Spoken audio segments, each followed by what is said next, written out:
सभी को मेरा नमस्कार।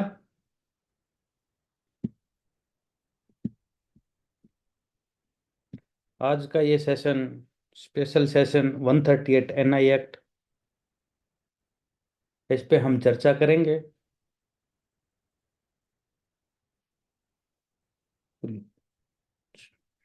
जब तक स्टूडेंट ज्वाइन कर रहे हैं तब तक आप लोगों से कुछ पर्सनली इंटरेक्ट होने का टाइम है। अभी हमने फेस्टिवल एक सीजन बनाया जिसमें दीपावली हमारा मेन त्योहार रहा। आशा है कि आप सबका दीपावली का त्योहार बड़ा हर्षोल्लास से मनाया होगा।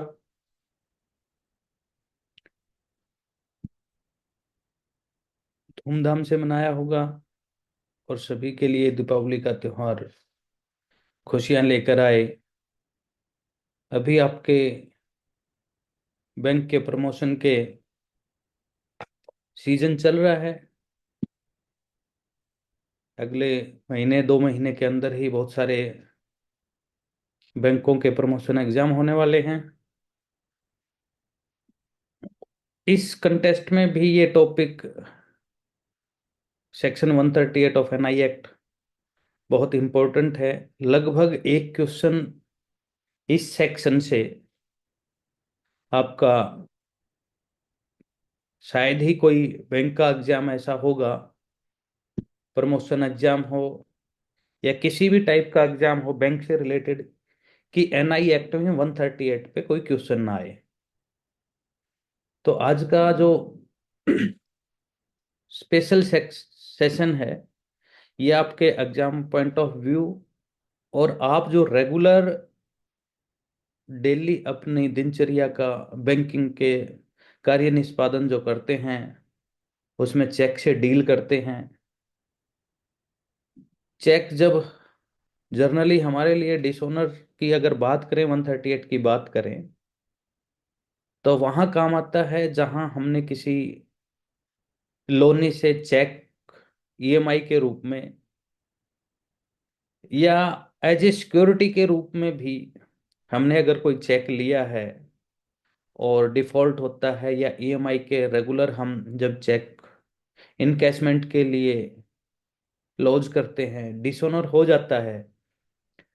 डिसऑनर के बाद की जो प्रक्रिया है वो आपके सेक्शन 138 में डील की गई है कि डिसऑनर होने के बाद क्या क्या प्रिकॉशंस, किस तरीके से ये एक क्रिमिनल एक्ट बन जाता है।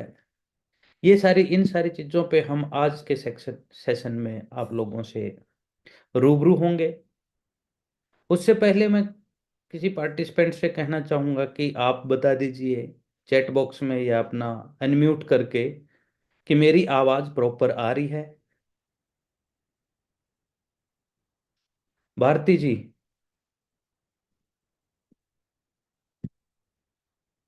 अंकित जी, दीपक कुमार जी, आवाज आ रही है सर। आ रही है आवाज? जी सर। तो अंकित जी, आप कौन से बैंक में हैं? सर प्रथमा यूपी ग्रामीण बैंक। प्रथमा यूपी ग्रामीण बैंक में। आपका एग्जाम कब है? सर एग्जाम डेट अब क्लियर नहीं हुआ। अच्छा, अभी नहीं हुआ है। कौन से स्केल के लिए आप एग्जाम दे रहे हैं? स्केल 1 के लिए सर। स्केल 1 के लिए। Very good. कभी 138 केस डील किए हैं? कभी सामने आया हो चेक बाउंस में लोन के अकाउंट में अपने? नहीं सर, अभी तक नहीं आया सर ऐसा कुछ। किसी ने 138 चेक बाउंस का केस फाइल किया हो कोई है अपने लिसनर में अभी? बताएंगे? जी सर, किया है सर। पंकज जी। जी किया है सर। पंकज सर। जी सर, जी सर। हाँ हाँ। पंकज सर, आप पीएनबी में है ना? जी सर, जी सर। ओके। 3 to 4 के लिए। जी सर। Yes yes yes. ठीक, पंकज जी, आप मुझे याद है पिछले सेशन में आपसे रूबरू हुए थे। Thank you sir. ओके। तो पंकज जी, 138 का अगर केस फाइल करते हैं तो आपने क्या क्या चीजें देखी हैं, थोड़ा सा बताएंगे, फिर हाँ हम सर, एक सोच नॉर्म सकते अब तक काफी केस लगाए हैं सर हमने हाँ हाँ। 138 के लिए। तो हम्म। सर नॉर्मली सर जैसे रीपेमेंट नहीं हो पाती है, खाता एनपीए हो गया है और उसके हम्म। चेक हमारे पास पीडीसी वगैरह रखे होते हैं। तो हम हम्म। लोग ये क्लॉज लगाते हैं कि कस्टमर ने हमको ये चेक दिया है फॉर द रिपेमेंट, हम्म। और ये लगा करके हम उसको उसका मीमो के साथ जो है ना वो एडवोकेट को बुला करके हम उनको दे देते हैं। हम्म। हम्म। और इसमें कभी कभी बैंकर्स को भी बुलाता है कोर्ट, तो उसमें भी गया हूँ मैं। तो उसमें हम्म। रजिस्टर लेकर के जाते हैं जिसमें ये प्रूव करना होता है कि जो चेक है वो चेक कस्टमर कस्टमर ने ही लिया है, कस्टमर हम्म। की ही चेक है। उसका एक रजिस्टर भी लेते हैं, क्या हम्म। मीमो भी लेते हैं, रिटर्निंग चेक वाला भी लेते हैं। ये हम्म। सारी चीजें लेकर के कैश जो कोर्ट होता है वो एक सम्मन जारी कर देता है हम्म। उनके लिए, बोरोवर के लिए। और फिर हम्म। बोरोवर के पास एक पहले नोटिस देते हैं बोरोवर को कि हम्म। 138 में हमने आपका ये लगाया हुआ है, आप इसका पैसा भर दीजिए। अगर वो हम्म। नहीं भरता है देन हम कोर्ट में उसको फाइल करते हैं। फिर सम्मन जारी होता है, देन कस्टमर के पास बोरोवर के पास जो है वो एक वो रहता है, ऑप्शन रहता है कि बैंक में आकर के अपना डिफॉल्ट जो है वो जमा कर दें। हम्म। अदरवाइज उस पर पेनल्टी लग सकती है, हम्म। जो चेक का अमाउंट है उससे डबल, या फिर हम्म। 2 साल की सजा, या फिर दोनों। हम्म। इतना ही है। हम्म। चलो शुरुआत करते हैं। एक आपको बड़ा रोचक तथ्य बताता हूं। आप एग्जाम पॉइंट ऑफ व्यू से आप ये चीज ध्यान रखना। जो सेक्शन 138 टू 148 जो है वो आपके चैप्टर सेवन्थ के नेगोशिएबल इंस्ट्रूमेंट एक्ट के चैप्टर सेवन्थ में दिया गया है। सॉरी, 17th में, 17वें चैप्टर में ये दिया गया है।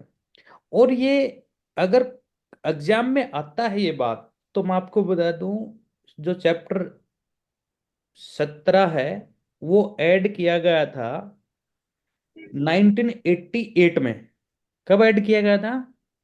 सर 1988 में सर। 1988 में। और ये एक्ट कब का है? सर 1980 ये 1888। 80। तो ये बड़ा रोचक तथ्य है। कई बार अगर एग्जाम में आ जाए कि ये चैप्टर 138 जो सेक्शन है वो कब इनकॉर्पोरेट किया गया है, तो जर्नली हमारे याद रहेगा कि ये जो एक्ट है वो 1881 का है। बट ये जो स्पेशल चैप्टर है ये ऐड किया गया था 1988 में। है ना रोचक तथ्य? जी सर।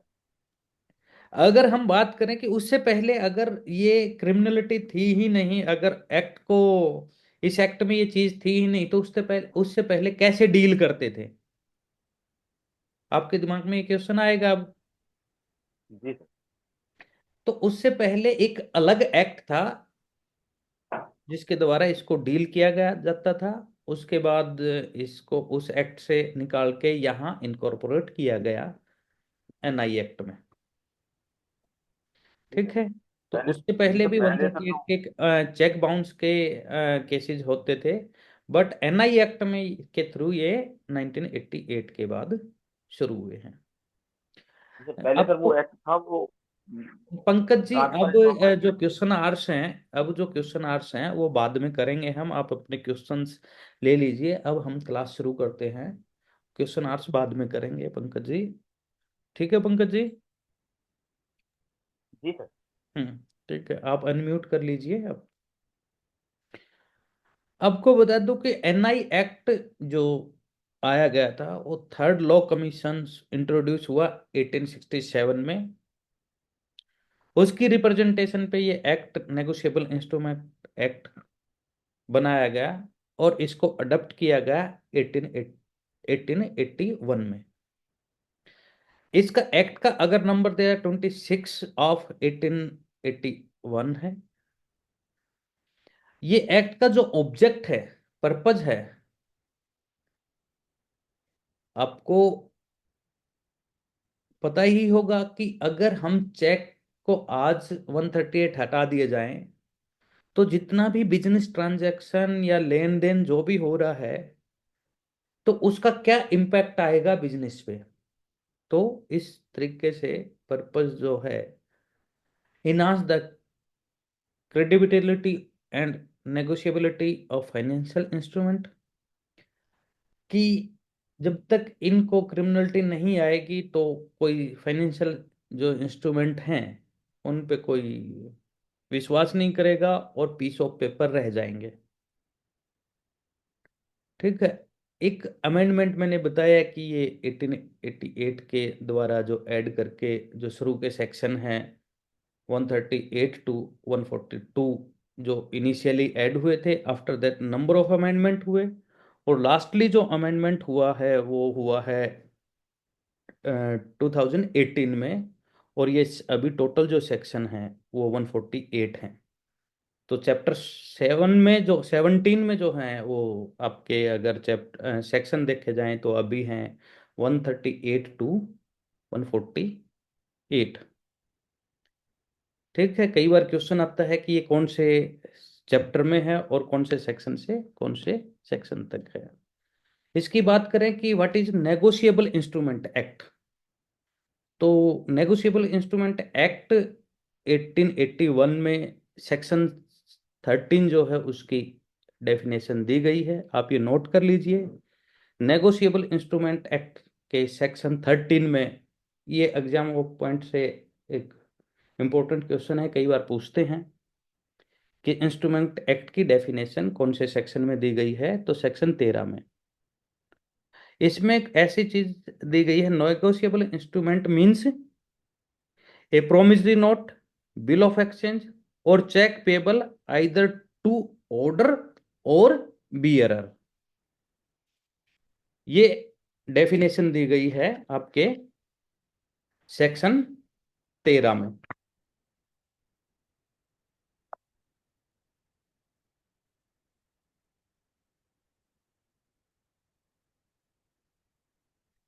अब बात आती है कि चेक की डेफिनेशन किस सेक्शन में दी गई है।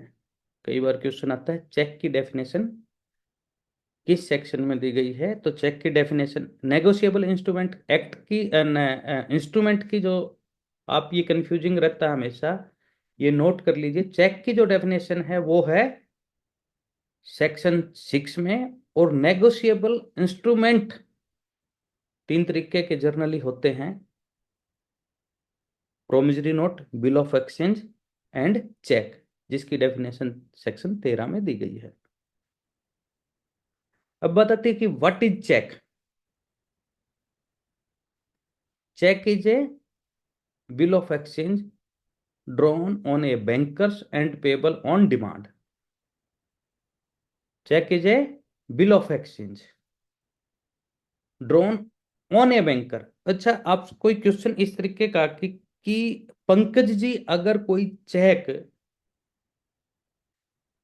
पंकज जी ने अगर कोई चेक के फेवर में ड्रॉन किया जा सकता है, मतलब कोई चेक जो है, चेक जो पंपलेट है, चेक जो इंस्ट्रूमेंट है, कौन ड्रॉन कर सकता है, ये बताएगा कोई?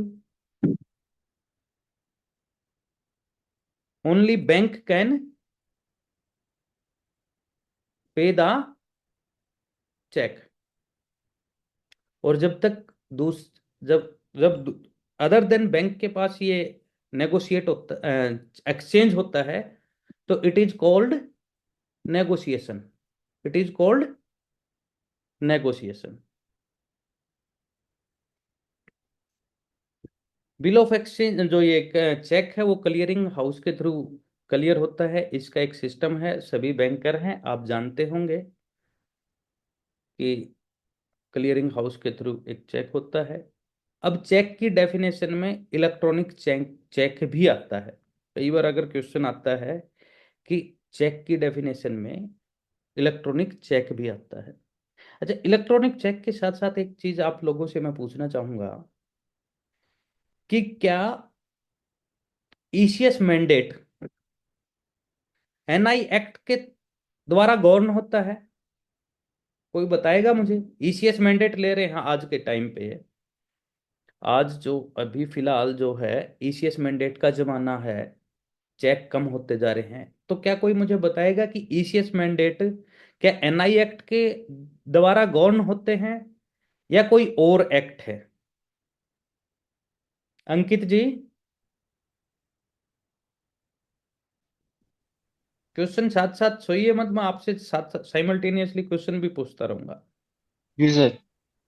हाँ, तो अंकित जी पता है ईसीएस मैंडेट आजकल चल रहे हैं, ईसीएस मैंडेट किस एक्ट से गवर्न होता है? No sir.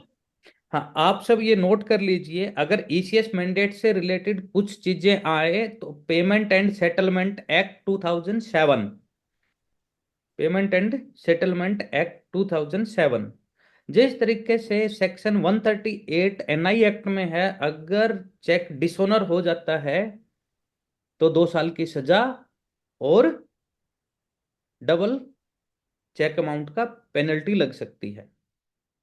इसी तरीके से section 25 of payment and settlement act में प्रोविजन दिया गया है, सेम ऐसे कैसा, जहां ईसीएस मैंडेट दिए जाते हैं।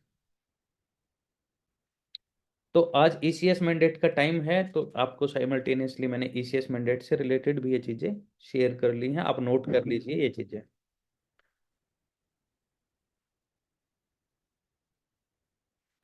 जो 138, जो सेक्शन 138 है, वो चेक से ही रिलेटेड है, अदर इंस्ट्रूमेंट से नहीं है। अगर इसके लिए दो तीन चीजें जरूरी है कि क्या चेक बाउंस होना अपने आप में क्रिमिनल एक्ट है? नहीं। अगर ये बात आपसे कोई पूछी जाए कि क्या चेक बाउंस होना, ओनली चेक बाउंस होना क्रिमिनल एक्ट है, तो इसका आंसर है नहीं। चेक बाउंस होना क्रिमिनल एक्ट नहीं है। कुछ इंग्रेडिएंट हैं क्रिमिनलिटी होने के लिए। सबसे पहले क्या है? सर वो गिफ्ट के रूप में नहीं होना चाहिए चेक, वो हम्म। किसी को लेनदार और देनदार दिखाता हो। हाँ। जो नेगोशिएशन हो रहा है वो लेनदार और देनदार का होना चाहिए, और ये प्रूव करना पड़ेगा कि इसने हमसे पैसा लिया था जिसको ये देना है, हम्म। तो ये प्रूव करना पड़ेगा। हम्म। अगर गिफ्ट के रूप में दिया गया है कि या किसी ऐसे ही किसी को चेक दे दिया गया है, तो वो एक क्रिमिनल ऑफेंस नहीं होगा, वो एनआई वन हाँ, थर्टी एट ठीक की है। नहीं। अब बात आती है कि चेक जो है, लीगली जो आपका डेट्स है, लीगल जो डेट्स हैं, उसको डिस्चार्ज करने के लिए चेक आपको मिला होना चाहिए, ऑर्डर इन ड्यू कोर्सेज होना चाहिए। ऑर्डर इन ड्यू कोर्सेज तो पड़ा होगा ना? जी sir, within validity period होना चाहिए sir. Order in due courses होना चाहिए। और अगर चेक अदरवाइज डिसोनर हुआ है, कि उसमें अकाउंट क्लोज नहीं है, सफिशिएंट बैलेंस नहीं है, बट उसमें सिग्नेचर डेफर है, रेफर टू ड्रॉअर हुआ है ड्यू टू सिग्नेचर डेफर, तो 138 नहीं बनता है। तो insufficient fund, account close, such type of अगर रीजन आते हैं तो ही 138 बनता है। अब वन ये चीज हो गई इनिशियली। अगर चेक डिसऑनर होता है तो 1 साल की सजा, 2 साल की सजा है। आपको बता दो कि ये पहले 1 साल की सजा होती थी, और जो इसको 2 साल की जो सजा की गई है, एग्जाम पॉइंट ऑफ व्यू से अगर आप नोट करना चाहें, तो 1 साल से 2 साल की जो सजा की गई थी, वो 6 फरवरी 2003 से की गई है। पहले 1 साल की सजा होती थी, अब 2 साल की सजा है। 1 साल से 2 साल जो सजा बढ़ाई गई है, वो 6 फरवरी 2003 से बढ़ाई गई है। तो ये सजा, ये तो बताया गया, लेकिन उसके लिए भी अब मान लो मैं बात करता हूं कि मान लो चेक लीगल डेट्स डिस्चार्ज के लिए दिया गया, इनसफिशिएंट फंड के कारण डिसऑनर हुआ, तो क्या चेक बाउंस का 138 का क्रिमिनलिटी बनती है, ऑफेंस बनता है, क्रिमिनल ऑफेंस? फिर बात आएगी नहीं। उसके लिए तीन तीन तीन फिर पैरामीटर्स और हैं, जिनके थ्रू आपने गुजरना पड़ेगा। गु- उसके बाद ही ये act cause of action arise होता है 138 केस फाइल करने के लिए। सबसे पहला क्या है कि जो चेक है वो with in 3 months he present होना चाहिए।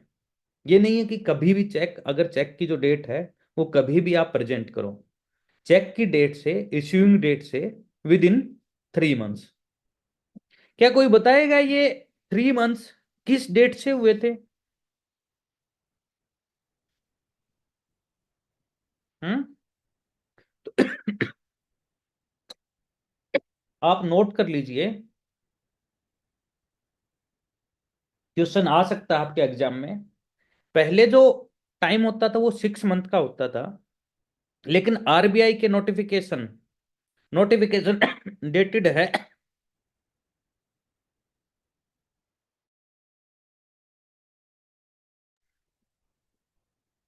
आरबीआई नोटिफिकेशन डेटेड है 4 नवंबर 2011, और इफेक्टेड फ्रॉम 1 अप्रैल 2012। जो ये 6 से 3 महीने किए गए थे वो आप नोट नोट कर लीजिए। 1 अप्रैल 2012 से 3 महीने हैं, उससे पहले 6 महीने तक प्रेजेंट कर सकते थे। फिर बात आती है कि अगर आपका चेक डिसऑनर हुआ है तो आपको विद इन 30 डेज, आपको नोटिस देना है। विद इन 30 डेज आप नोटिस दोगे। नोटिस के 15 दिन के बाद आपके पास केस फाइल करने का राइट आता है, उससे पहले नहीं। अगर मान लो आज आपने नोटिस दिया है तो कल ही आप कंप्लेंट फाइल नहीं कर सकते, आपको वेट करना पड़ेगा 15 दिन का। और एक्ट ये बोलता है after receipt of the notice. मान लो आज आपने नोटिस दिया है और आपने डिस्पैच किया है और डिलीवरी रिपोर्ट आती है 3 दिन के बाद की, तो आप 3 दिन के बाद 15 दिन काउंट करोगे। और अगर वो 15 दिन तक पैसे नहीं देता है तो 16वें दिन से और 45वें दिन तक, 45 डेज तक, मतलब इसमें अगर देखा जाए तो विद इन ए मंथ आपको कंप्लेंट फाइल करनी होती है। 16वें दिन से पहले नहीं करनी होती, इमेच्योर मानी जाएगी, कॉज ऑफ एक्शन अराइज नहीं होता। अगर इस टाइप का किसी भी तरीके से कोई क्वेश्चन पूछते हैं तो ध्यान रखना कि अगर आपने नोटिस दिया है 138 चेक बाउंस का और आप केस फाइल कर देते हो, कई बार इश्यू ये आता है कि आज आपने नोटिस इश्यू किया, एग्जैक्ट 15 दिन के बाद आप केस फाइल कर देते हो, 16वें दिन नेट केस फाइल कर देते हो, लेकिन आपकी जो ट्रैक रिपोर्ट है, रिसिप्ट जो पोस्टल रिसिप्ट जो आप ट्रैक करते हो, वो आती है 3 दिन के बाद की। तो ये सुप्रीम कोर्ट और हाई कोर्ट ने डिसीजन बहुत सारे केसेज में दिया गया है कि वो इमेच्योर है, कॉज ऑफ एक्शन अराइज नहीं हुआ है। तो आप after receipt of the notice, 15 days का टाइम है उसके पास पेमेंट का। अगर 15 डेज तक पेमेंट नहीं करता है तो 16वें दिन से, after receipt of the notice, 16 day से 45 डेज तक आपके पास लिमिटेशन है केस फाइल करने का। अगर आप 45 डेज के बाद करते हो तो ये बार्ड बाय लिमिटेशन रहेगा। मीन्स दूसरे तरीके से बोले कि आपको with in month after receipt of the notice 15 days का टाइम, उसके बाद 1 महीने का टाइम आपके पास केस फाइल करने का है।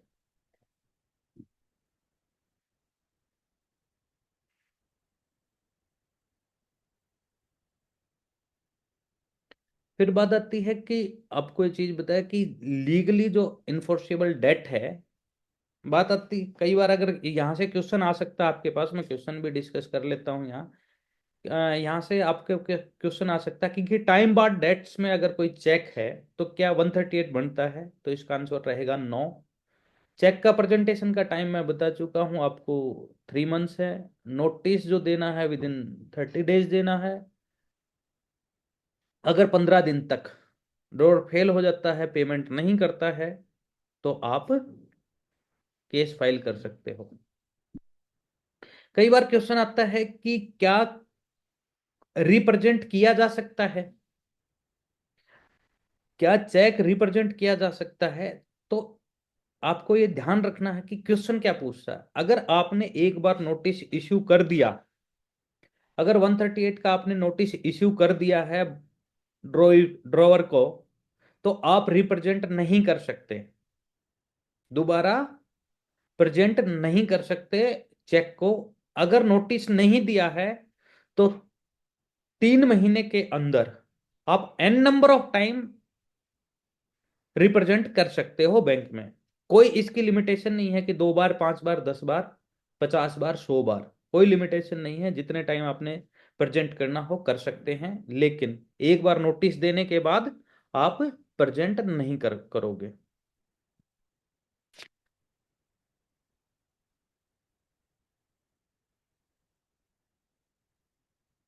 ये बात आई कि लीगल टाइम फ्रेम क्या है, तो आपको 3 मंथ बताया, 30 डेज डिसऑनर होने के बाद, और कंप्लेंट फाइल करनी है वो 16 डेज से 1 महीने तक, 45 डेज। उसके बाद बाइट बाई लिमिटेशन रहेगा।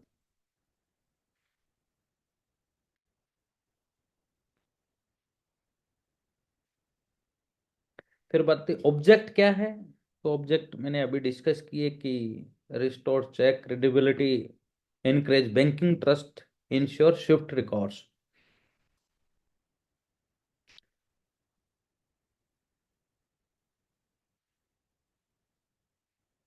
इसमें कुछ जजमेंट आई हैं, जजमेंट का आपके पास नाम आ सकता है।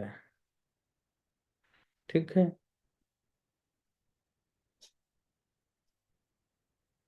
फिर बात आती है ज्यूरिडिक्शन, कहाँ कंप्लेंट फाइल की जाए।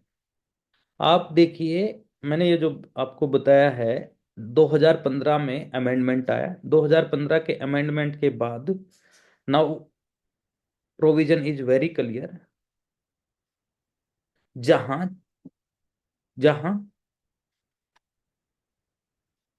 चेक प्रेजेंट किया जाता हो, या जहां पेई का बैंक, जहां ब्रांच हो। कई बार क्वेश्चन घुमा फिरा के पूछते हैं कि मान लो मेरा बैंक अकाउंट है मुंबई में, और मैंने प्रेजेंट किया चेक इलाहाबाद में, तो जुरिडिक्शन कहाँ रहेगी। तो ये क्वेश्चन आया है कि जहां आपका बैंक अकाउंट मेंटेन किया जाता है वहीं आपकी जुरिडिक्शन रहेगी, तो मुंबई इसकी जुरिडिक्शन रहेगी। अच्छा, कंपाउंडिंग ऑफेंस। ये ऑफेंस कई बार आता है कि किस टाइप का ऑफेंस है। कंपाउंडिंग ऑफेंस है। कंपाउंडिंग का मीनिंग है कि जहां दोनों पार्टियां, जिसने केस फाइल किया है या जिसके अगेंस्ट केस फाइल हुआ है, जहां दोनों पार्टियां अपनी एमिकेबली सेटल कर सकते हो, किसी टाइप की सेटलमेंट कर सकते हो, without intervention of the court और without permission of the court. अगर दोनों पार्टियां सेटलमेंट कर लेती हैं, करने की पावर दी जाती है, जहां ऑफेंस को ये बोलते हैं कि ये कंपाउंडिंग ऑफेंस है। इट मीन्स दोनों पार्टियां without without prior permission of the court can amicably settle the dispute. But non compounding में सेम है कि without prior permission of the court the dispute can not be settled between the parties. Compounding offence का मतलब यही है कि दोनों पार्टियां सेटल कर सकती हैं म्यूचुअली एग्रीमेंट के द्वारा।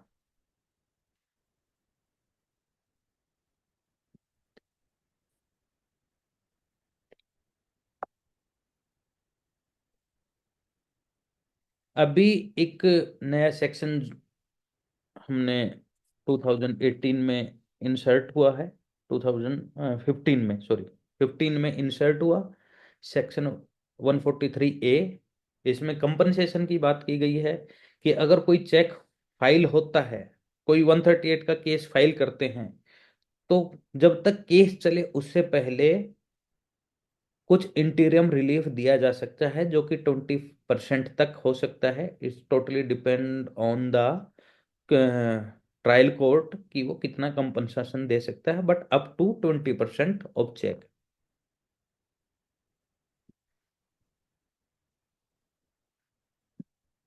जहां कंपनसेशन कैन बी डिस्क्रिशनरी की बात आती है, डिस्क्रिशनरी मतलब it is totally depend on the court.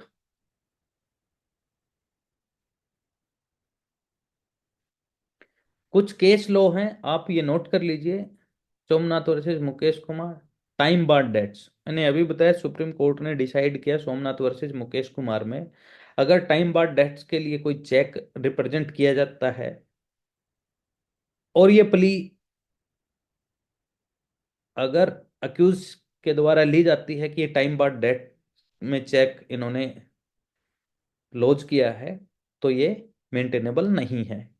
जहाँ टाइम बार्ड डेट्स के लिए चेक की डिस्प्यूट हो, वहाँ ये नहीं है। तभी बोल थोड़ी देर पहले मैंने ये बताया कि लीगली इन्फोर्सेबल डेट्स, अगर चेक बाउंस हुआ है टू डिस्चार्ज, कोई चेक आपको दिया गया है, वो चेक जो आपको दिया गया था कुछ लीगली लीगली डेट्स के द्वारा, तो टाइम बार्ड डेट्स जो है उसमें आपका 138 नहीं बनता।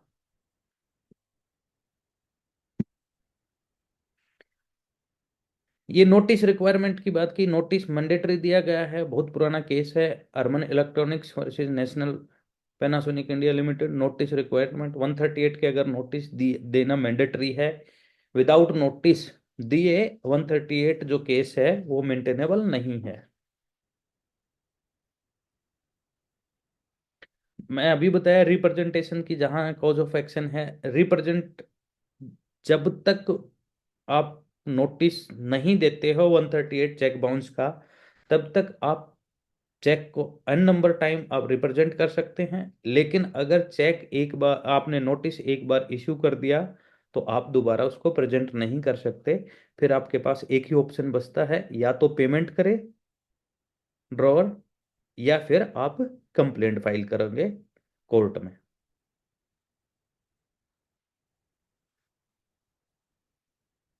ये कुछ हैं प्रैक्टिकल चैलेंज कि टाइम लगता है, डिले होता है ज्यूरिडिक्शंस में।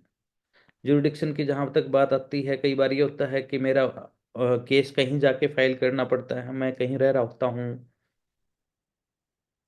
ये सारे कुछ हैं कोर्ट से, जैसे आप सभी का है कि कोर्ट में बहुत टाइम लगता है। 4 साल पहले 138 का केस फाइल किया था, अभी तक कुछ हुआ नहीं है। वो तो सारी चीजें हैं।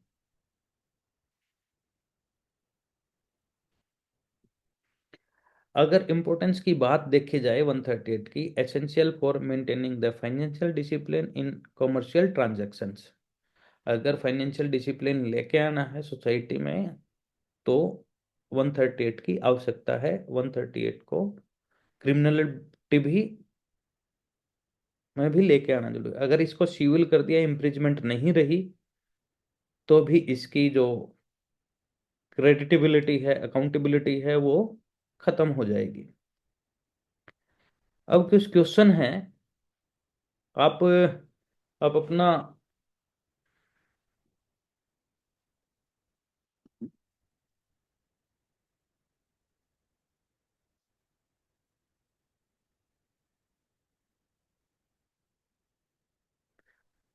अनम्यूट कर लीजिए, जो क्वेश्चन मेरे साथ करना चाह रहे हैं आंसर देते रहिए।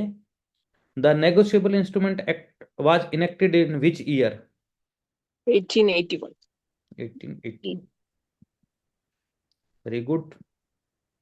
विच of the following is not a type of negotiable instrument under NI act? बताइए। Bank guarantee. Bank guarantee, right. What was the primary purpose of the NI act? B control option sir. Banking operation, regulate interest rate, control foreign exchange, enhance the credibility and negotiability of financial instrument? Enhance the credibility and the negotiability of financial instruments. Very good. What does section 6 of NI Act define? Check. Cheque. Check. और section 13? Demand draft. Section 13 है वो negotiable instrument act define करता है, जिसमें तीनों चीजें आती हैं। ठीक है। Section 13 NA Act. Negotiable instrument act define करता है, जिसमें तीनों चीजें आती हैं, cheque, bill of exchange and demand draft. A check is defined as type of which financial instrument act? A cheque is define section 6 में क्या डेफिनेशन दी गई है चेक की? It is a bill of exchange. Cheque is a bill of exchange. Exchange. Very good, very good, very good. Cheque is a bill of exchange. Which section deal with the dishonor of check due to insufficient funds? 138। 138. Very good, very good. Which of the following is a key requirement for an offense under section 138?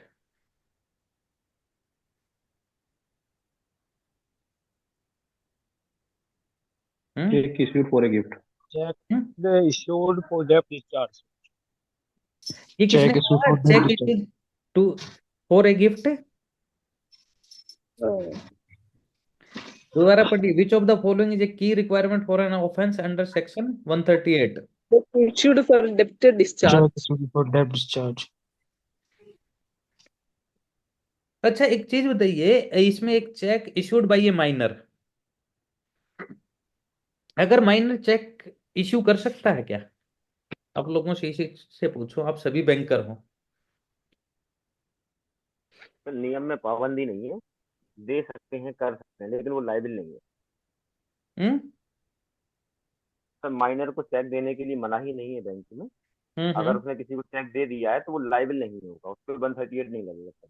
अच्छा, और ये आपने कहाँ से देखा ये चीज कि लाइबल नहीं है? सर माइनर जो है वो कॉम्पिटेंट अथॉरिटी नहीं है सर, कोई भी एग्रीमेंट करने के लिए किसी के लिए। बिल्कुल बिल्कुल बिल्कुल, you are right. Minor is a not competent to. But आपको ये चीज बता देता हूं, आप ये ध्यान रखना कभी भी, जो जर्नल लॉ ये है कि minor is not competent to contract, तो section 26 of NI act is a exception of this general rule. तो सेक्शन 6 में है, जो माइनर है वो ड्रॉ कर सकता है, इंडोर्स करता है, डिलीवर कर सकता है, नेगोशिएट कर सकता है, सब कुछ कर सकता है, bind all the parties except himself. Yes sir. ठीक है, तो चेक, इस क्वेश्चन का आंसर क्या रहेगा? Cheque issued for debt discharge, legally debt discharge.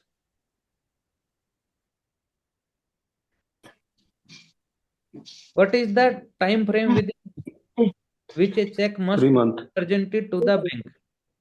3 months. 1 month। हम्म? कौन बोल 3 रहे हैं? months. 1 month? 3 month.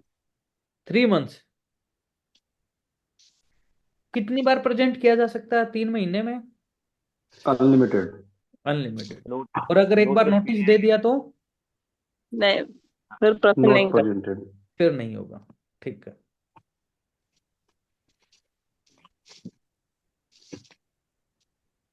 Notice to the drawer must be given within how many days of check dishonor? 30 days. 30 days. 30 From which days, sir। date? Very good. From which date?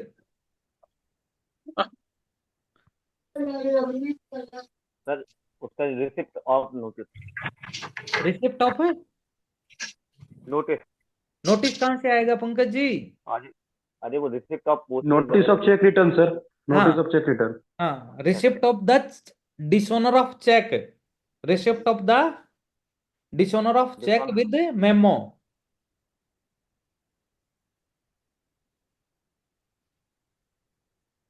The drawer must make the payment within how many days after receiving notice of dishonor? 15 days। 15 days, sir. 15 days. Very good. अगर 15 days में पैसा दे देता है तो 138 नहीं बनता। Where can a complaint for dishonour of cheque be filed?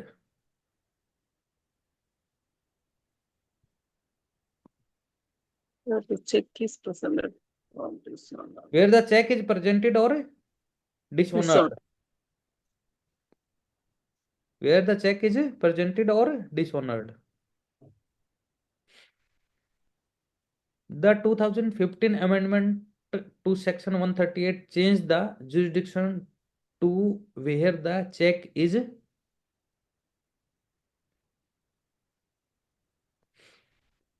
Presented or where the bank is located. cleared, returned, issued, presented, or where the pay bank is located. Located. Yep. Very good. Which section allow compounding of an offense under the NI Act? 138. नहीं, 138 तो आपको ये बताता है कि अगर आपने check dishonour करवा दिया है तो क्रिमिनल लाइबिलिटी बनेगी, 2 साल तक की सजा हो सकती है, डबल फाइन हो सकता है। ये सेक्शन है आपका 147। आप समझौता कर सकते हो, आप पे किसी तरीके की रिस्ट्रिक्शन नहीं है, आपको प्रायर परमिशन की, कोर्ट की जरूरत नहीं है। समझौता होने के बाद आप कोर्ट में बता सकते हो हमारा समझौता हो चुका है, केस को हम आगे नहीं बढ़ाना चाहते, यहीं खत्म कीजिए केस को। इसमें सर बैंक की फीस वकील कौन देगा? वो एमिकेबली जैसे सेटल ठीक। करोगे बॉस। ओके। सेटलमेंट होगा तो सारी चीजें होंगी ना। Yes sir. ठीक है, ओके सर। आप आधा अधूरा तो सेटलमेंट नहीं करोगे ना। जी जी सर। हम्म, ठीक है। Under section 143A, what percentage of interim compensation may be ordered by the court? Up to 20%. Up to 20%. Very good, very good. Which case allow the represent of a check and reinstate cause of actions? Harman Electrician Bus National Penis. मेजर leathers versus S प्लानी पंजूबी। Very good. बिल्कुल मैं sir MRS leathers versus S पिलानी पन्नी। अभी मैंने PPT में दिखाया ना कुछ 3-4 चीजें। ये जो था ये किससे रिलेटेड था? ए वाला नोटिस, सर हरमन वाला था notice requirement. Kusum ingots and alloy limited. Sir Harman electronics का था सर नोटिस रिक्वायरमेंट। टी और और डी जो सोमनाथ है वो पर्पज के लिए, टाइम बाद डेप्थ पर्पज के लिए था फैक्ट डी। का सारी चीजें।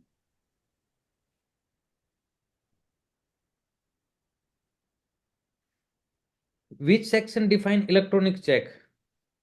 Same section 6. Check include electronic check. ECS कहाँ है? मैंने बताया था ईसीएस। क्या सेक्शन 6 ईसीएस भी आएगा क्या? नो सर, वो पेमेंट एंड सेटलमेंट बात है। Very good, very good. An offense under section 138 can be compounded by mutual agreement of the party. Compounded का मतलब समझ में आया? जी सर समझौता हो सकता है समझौता without prior permission of court. Without intervention of court.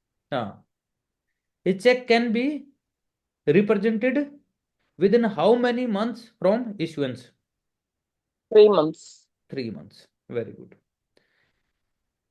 Present represent जो भी है within 3 months। First time present बोला जाएगा, represent second time, third time, fourth time represent. The purpose of interim compensation under section 143A is to sir assist the payee financial during trial. Very good, very good. A check issued for a time barred debt is considered time barred हो गया तो invalid है sir. Very good, time बाद invalid होता है sir. Very good.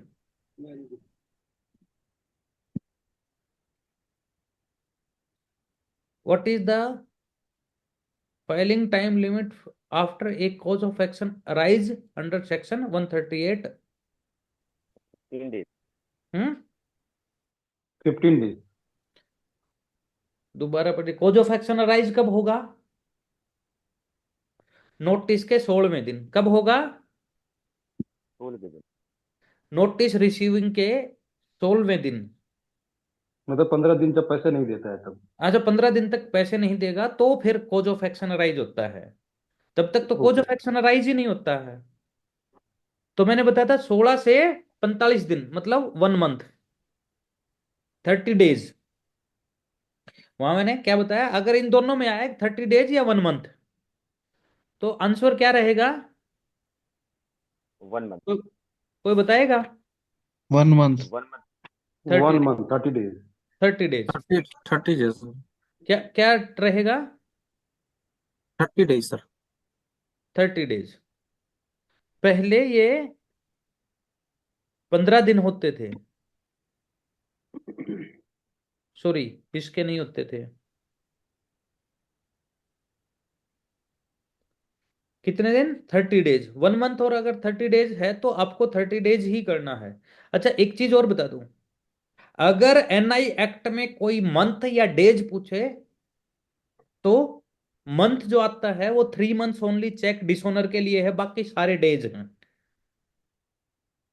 पूरा NI act की मैं बात कर रहा हूं, जहां एनआई एक्ट में कोई डेज की बात आए, लिमिटेशंस की बात आए कितने दिन में, तो 3 मंथ सिर्फ एक जगह है, कहां है?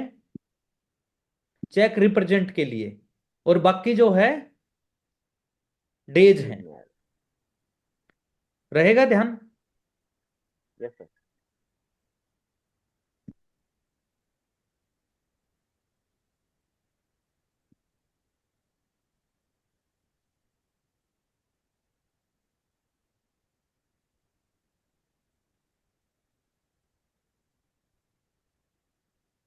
If a drawer failed to pay within 15 days of notice, the next step is to be file a complaint under section 138.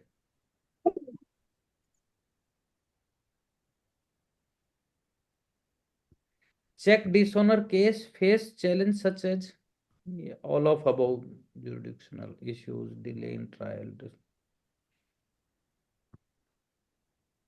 Compounding initiatives apply if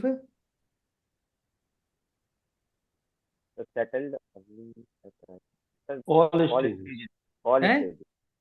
all stages. Whole stage कभी भी कर सकते हैं।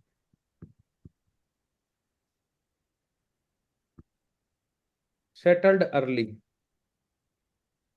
Who can order आपने all interim compensation under section 143A? The court. The court. Very good. Section 138 penalize check dishonor due to, insufficient fund. यहाँ आ गया ना, signature mismatch, overwriting, stale cheque, इनमें 138 नहीं बनता है। Insufficient fund. Which is not a type of negotiable instrument act, NI act. Mutual mutual fund. Fund. Very good. Section 143A allow for 20%। Interim compensation, ये up to 20% 20%। आ चुका है। 20%। Which case highlighted the importance of financial discipline in check transactions? जैसे कुसुम वाला होगा sir ये। हम्म कुसुम ingot and alloyed ये होगा। बिल्कुल। A check is only a negotiable instrument if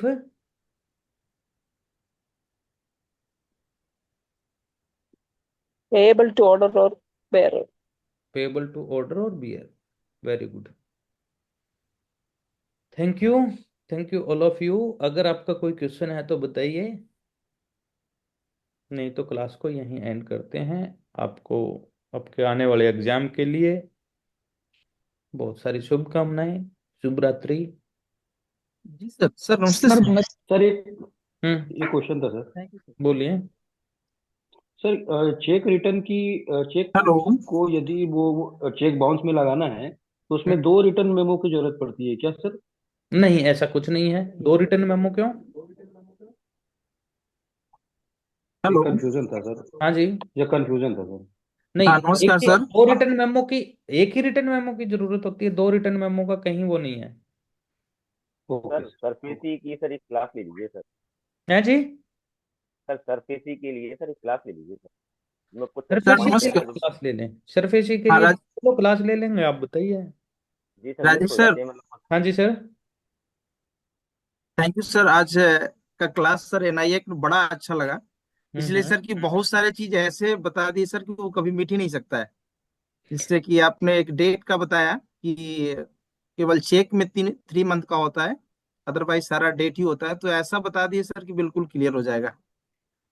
मेरी कोशिश रहती है कि आपको इस तरीके से बताया जाए कि आपको जब भी क्वेश्चन ध्यान आए ना, कभी पढ़ो तो दिमाग में आए, हाँ हाँ ऐसी बात हुई थी, तो क्वेश्चन को क्लिक कर पाओ।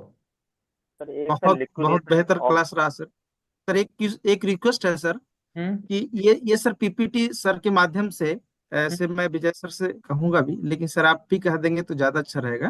ये ठीक है, लोड कर देंगे। मैं विजय सर को बोल देता हूँ पीपीटी जो है।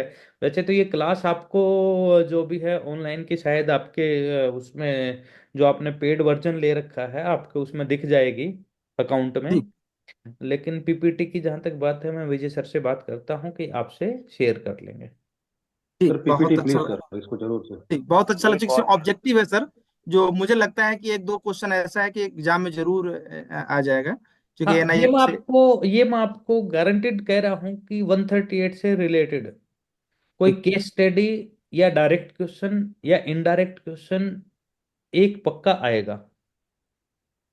एक क्वेश्चन पक्का 138, ओनली 138 की बात बताई मैंने। एक क्वेश्चन हर एग्जाम में आता है, डायरेक्ट इनडायरेक्ट। प्रॉमिसनरी नोट वगैरह पूछ देता है सर, बिल ऑफ एक्सचेंज भी पूछ देता है, चेक भी पूछ देता है, कौन सा सेक्शन में मैं है। 138 की बात करता हूँ, वैसे एनआई एक्ट से 3 से 4 क्वेश्चन आते हैं।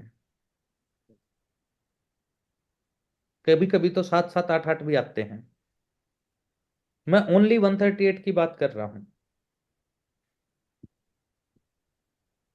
चलो, शुभ रात्रि। थैंक यू सर, आप हाँ बड़ा सर। अच्छा लगा सर क्लास। आप सभी को सर बहुत गुड नाइट बहुत सर। शुभकामनाएं आने वाले एग्जाम के लिए।